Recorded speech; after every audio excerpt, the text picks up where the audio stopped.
Alright, so in this video we're going to go over how to install Python on Windows, and then we're going to set up some things in VS Code to make our life easier when we're developing in Python. So first off, let's go ahead and get Python installed, but before we do that, nowadays Windows tends to come with a Python app already installed, but this can kind of cause issues later on. So before we do anything, go ahead and open programs, or add or remove programs. And just make sure that if you do have any Python app installed, that you uninstall it before continuing. So after you've done that, go ahead and open a web browser and just browse to python.org. And then hit this Downloads tab, and it should automatically present you with the version applicable for your OS. So in this case, it's given us Python 3.10.5. I already downloaded it, and it's on my desktop. So we'll go ahead and run that installer. So the first thing we're going to do is we're going to go ahead and check this box at the bottom that says Add Python to Path. And the reason we're going to do that is because the path environment variable is simply, if you're not familiar with it, it's just an environment variable that contains a list of directories that Windows is going to look in whenever you want to run a program. So anytime you run an executable file, if you're running an executable that's not in one of those directories, you'd have to specify the full path to that executable in order to use it. So if we click this button, it'll add it to our path environment variable, and we won't have to use the full path. If you want to see the path, just hit the Windows key and type in Advanced System Settings. Then hit the button towards the bottom that says Environment Variables. And then you'll actually see two boxes. You'll see one for your specific user, and then you'll see some variables that are like global system variables. So if you take a look at the path variable, we can double click it. You can see it's just a list of directories. And again, these are all the directories that Windows will look in whenever it's running a program. And so by checking that button in the installer, we'll add the Python directories to that environment variable. Then before we go on, we'll hit custom installation instead.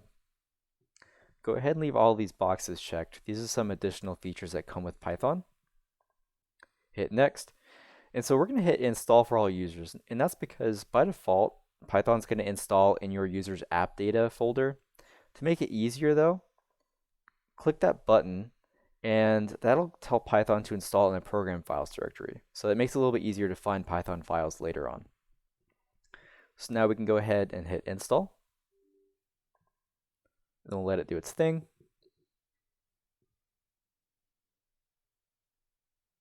All right, so it's successful. I've never configured this option, so you can just disregard that.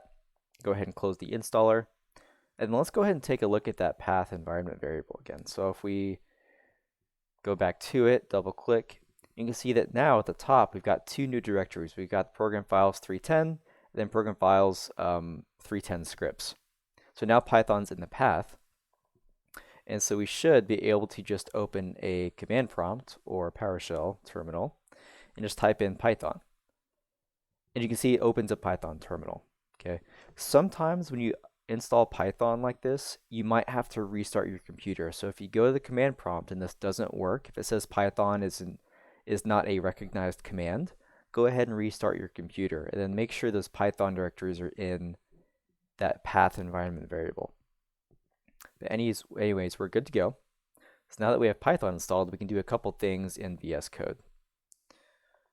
So we'll open VS Code and then go ahead and go to the extensions marketplace. And you're going to want to install Python, or the Python extension. And you'll see it's the one created by Microsoft. So I already have it installed, but when you install it, it installs a couple other extensions with it. So it tells you right here, it'll automatically install the Pylance and Jupyter extensions. So I won't talk about those yet, but what the Python core extension does is it allows you to play your Python scripts. So if we go to my file explorer, we'll go ahead and make a new Python script. Let's call it scratch.py. When I enter code in here, the Python extension actually gave us this little play button, so I can just hit that, and it will run that script for me, then show the output in my terminal down here. And as an alternative to writing scripts, what we can do is we can use something called Jupyter Notebooks. So Jupyter was one of those extensions that was installed for us. And so we can open a new Jupyter Notebook by doing Control-Shift-P, which is our do anything button in VS Code. And then if you type in Jupyter with a Y, the first option that pops up should be create new Jupyter Notebook. So we'll hit that. And this is a more interactive method of creating Python code. So what we can do is in this first block, we can write a piece of Python code and then run it. So we can say print hello world, then hit play, and then it'll show us the output. If you get to this point and you get a pop-up saying that you need to install something additionally, go ahead and just install it, and then you should be good to go. But anyway, so we've got that first code block, and if we want to add some more code, we can just scroll down a little bit and then hit this plus code button, and then we can add some more code.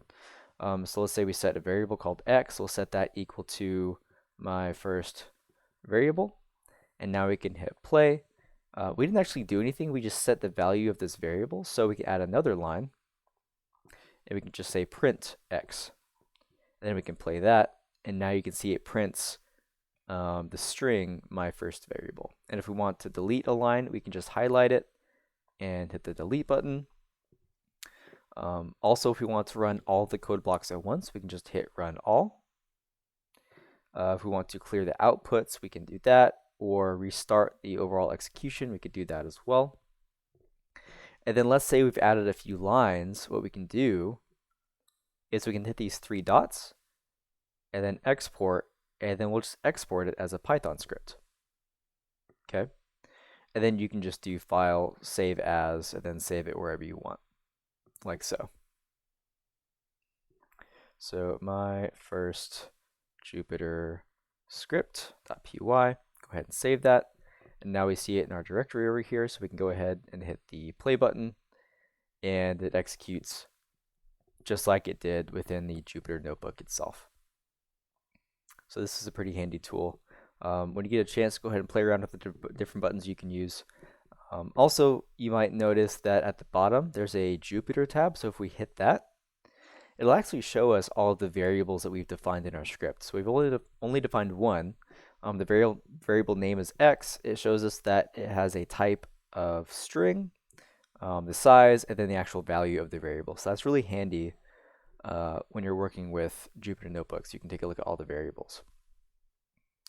So that's all there is to installing Python your first time. Again, just make sure that before you install it, make sure you uninstall any default Python installation that came included with Windows.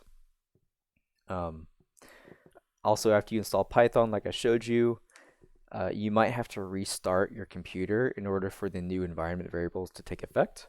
But after that, you should be good to go. And as you're learning Python, I highly recommend using Jupyter. Again, it's just an interactive way of developing Python code. So that's all I have for this video, but thanks for watching, and I hope you have a good one.